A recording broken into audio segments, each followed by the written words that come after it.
مرحبا بكم أصدقائي أصدقاء قناة أسرار القلوب. النهاردة هنتكلم عن مصطلح زي توأم الشعلة والروابط الروحية.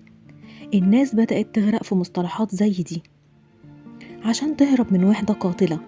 تعالوا نفكك القصة وبدون زواق عشان نعرف إيه الحقيقي وإيه اللي مجرد لعب الدماغ. جاذبية المرآة الروحية ليه توأم الروح مكسر الدنيا في وقتنا ده؟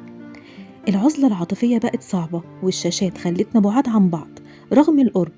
قصة توأم الروح بقت هي المهرب السحري لأنها بتدي معنى للمعاناة. بدل ما أقول أنا وحيد وتعبان بقول أنا مستني نص التاني اللي هيفهمني من غير كلام.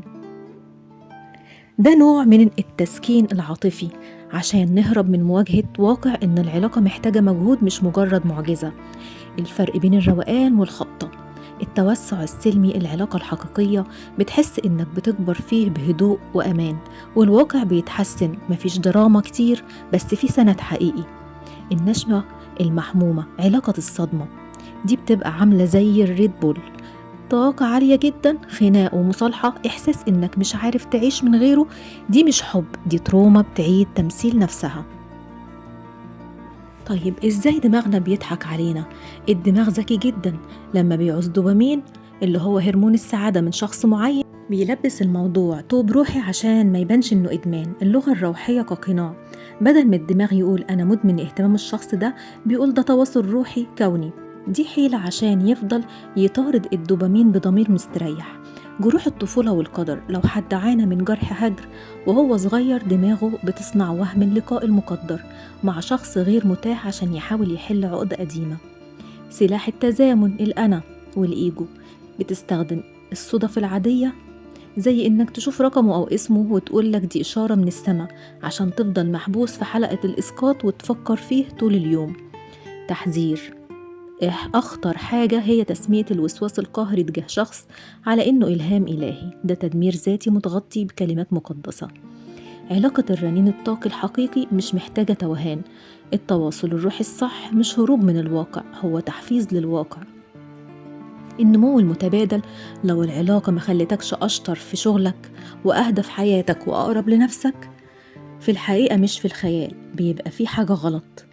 احترام الحدود: الروح الحقيقية بتحترم خصوصيتك وسيادتك على نفسك.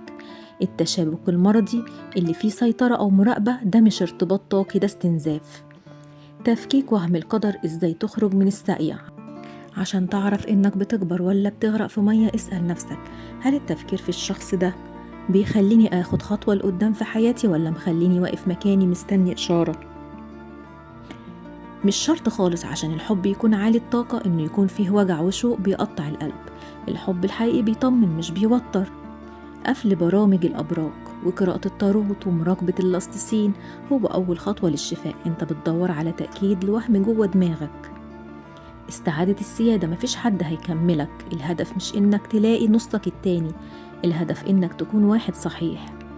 إعادة الدمج: الصفات اللي انت شايفها واو في الشخص التاني، شجاعة حنان وقوة، هي أصلا صفات جواك بس انت أسقطتها عليه، رجعها لنفسك واستخدمها. بدل ما طاقتك طالعة نازلة بناء على رد فعله، خلي استقرارك نابع من حضورك في اللحظة الحالية. الخلاصة إن التمكين الحقيقي بيجي لما تختار الواقع بكل تفاصيله المملة بدل ما تعيش في أمان الخيال الروحي. السيادة هي إنك تكون صاحب قرارك مش عبد لإشارة أو إحساس ملوش رجلين على الأرض. في النهاية عايزة أقول لكم إن علاقة الشعلة علاقة نادرة جدا، فياريت مش كل شخص يلاقي علاقة تعباه أو محسساه بوجع يقول دي طاقة شعلة أو دي علاقة شعلة، لأن علاقة الشعلة نادرة جدا، فبلاش تخدع نفسك. اتأكد جدا إن انت في علاقة شعلة، ولو مش متأكد لازم تسأل متخصص، والمتخصص ده يكون أمين ما يعيشكش في وهم.